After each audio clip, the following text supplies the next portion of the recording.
WordPress শেখার আগে আমরা একটা জিনিস একটু ক্লিয়ার হয়ে যাই, সেটা হচ্ছে গিয়ে ওয়ার্ডপ্রেসের দুটো সেকশন আছে। একটা হচ্ছে wordpress.com, যেটা আমি অলরেডি খুলে রেখে দিয়েছি। আরেকটা আছে wordpress.org। এই দুটোর মধ্যে একটুখানি স্লাইড পার্থক্য আছে। একটা হচ্ছে কি wordpress.com নিয়ে যদি আমরা কাজ করি, তাহলে সেক্ষেত্রে এদের এখানেই একটা ড্র্যাগ অ্যান্ড ড্রপ ফিচার আমাকে দেয়, এবং এদের এখান থেকে আমাকে হোস্টিং কিনতে হয়। হোস্টিং কিনে আমরা খুব সুন্দরভাবে আমাদের ওয়েবসাইটটা বানাতে পারি।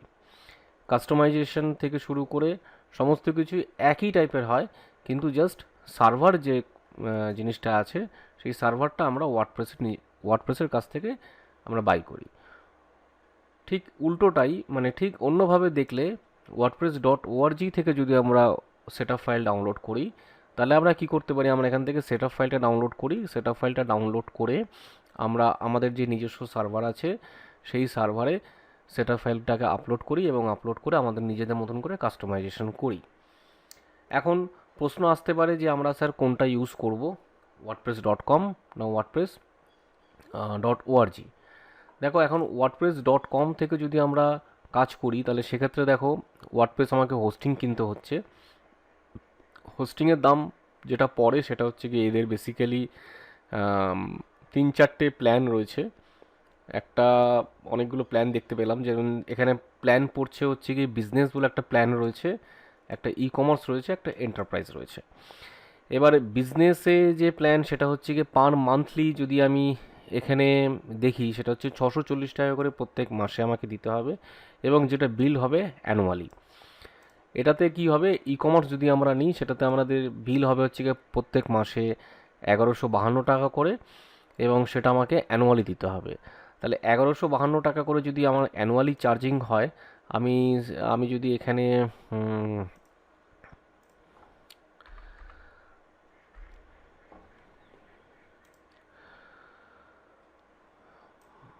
ক্যালকুলেটর যদি আমরা ওপেন করি, তাহলে যদি দেখি আমরা 1152 মাল্টিপ্লাই বাই 12 যদি করি, মোটামুটি 13,824 টাকা খরচ পড়ছে একটা ই কমার্স ওয়েবসাইট বানাতে ওয়ার্ডপ্রেস দিয়ে। এবং বিজনেসের জন্য যদি বানাই, মানে বিজনেসের জন্য বলতে বেসিক একটা যদি ওয়েবসাইট বানাই, তাহলে সেক্ষেত্রে আমার 640 মাল্টিপ্লাই বাই 12 হচ্ছে 7,680 টাকা। একটুখানি যদি আমরা কম্পেয়ার, মানে ইন ডিটেলে যদি আমরা যাই যে কত, মানে কি কি আমাকে ফিচার দেবে, তাহলে আমরা সেটা যদি দেখি, এখানে কি দেখা যাবে, এখানে ওরকম কোনো অপশন দিচ্ছে না, তো এটা বাদ দিই। আর এখানে কম্পেয়ার প্ল্যান যদি করি,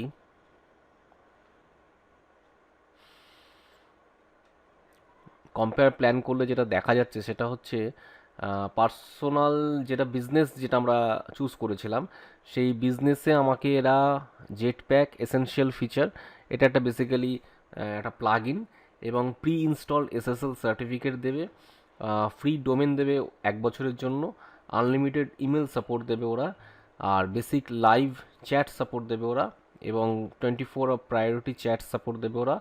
এই ধরনের সাপোর্টগুলো দিয়ে, এবং আমাকে ওরা আর কি কি দিচ্ছে, 200 জিবি হচ্ছে কি আমাকে স্টোরেজ স্পেস দিচ্ছে। আর ওয়ার্ডপ্রেসে যে নিজস্ব অ্যাড চলে, সেই অ্যাডটা এখানে থাকবে না, অ্যাজ ওয়েল অ্যাজ আমরা কাস্টম ডোমেন, মানে আমার যে নিজস্ব ডোমেন থাকবে, সেই ডোমেন আমরা এখানে অ্যাড করতে পারবো। এছাড়া কিছু প্রিমিয়াম থিম আমরা এখানে ইনস্টল করতে পারবো।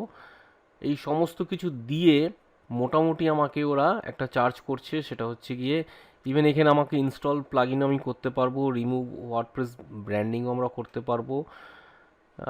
মোটামুটি এখানে সবই আমরা পাচ্ছি, দিয়ে আমাকে ওরা মান্থলি একটা বিল করছে এত।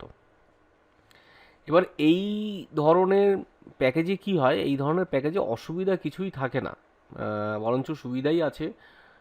যদি কোনো বিজনেস ওনার সে নিজেই নিজের ওয়েবসাইট বানাতে চাইছে, তো সেক্ষেত্রে সে এটাকে ইউজ করতে পারে, কিন্তু সেক্ষেত্রেও তাকে কিন্তু একটা হেডেক বহন করতে হয়, যে আমাকে আমার ওয়েবসাইটটা প্রত্যেক মাসে মেনটেনেন্স করতে হবে, ছবিগুলোকে ঠিকঠাকভাবে আপলোড করতে হবে, যদি এসইও করতে হয় তাহলে এসইওর কন্টেন্ট ঠিকঠাকভাবে লিখতে হবে।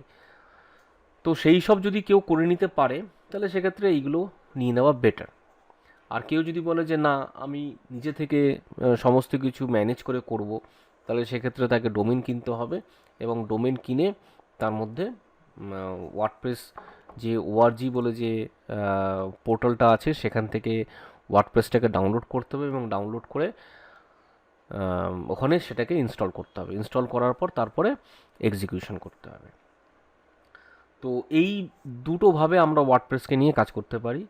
ওয়ার্ডপ্রেসের বিষয়ে আরেকটুখানি কথা বলে রাখলে ভালো হয়। ওয়ার্ডপ্রেস দিয়ে যারা নতুন একদম, যারা প্রথম একটা ওয়েবসাইট বানাতে চাইছে, যে সমস্ত ব্লগাররা, বেসিক্যালি ওয়ার্ডপ্রেস ইউজ করাই হয় হচ্ছে কি ব্লগারদের জন্য, এবং ব্লগিং প্ল্যাটফর্মকে মাথায় রেখেই এটা বানানো হয়েছিল, যার জন্য এই ওয়ার্ডপ্রেসকে কন্টেন্ট ম্যানেজমেন্ট সিস্টেম বলা হয়, বা সিএমএস আমরা শর্টে বলে থাকি। এটাকে একটা সিএমএস সফটওয়্যার বলা হয়।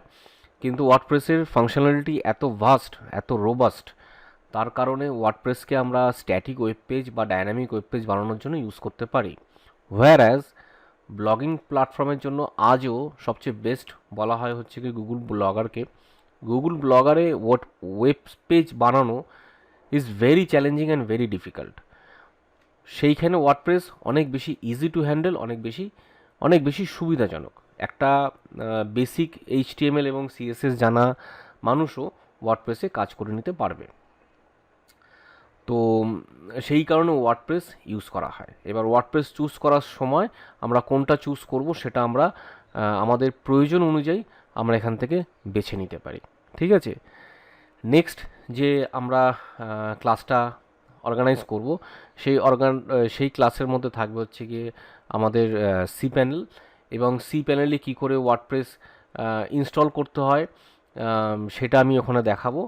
এবং তারপর ওয়ার্ডপ্রেস নিয়ে বেশ কিছু ছোট ছোট কিছু ফিচার যেগুলো আছে সেই ফিচারগুলো আমরা আলোচনা করব, করে আমরা ওয়ার্ডপ্রেস ডেভেলপমেন্টের দিকে চলে যাব।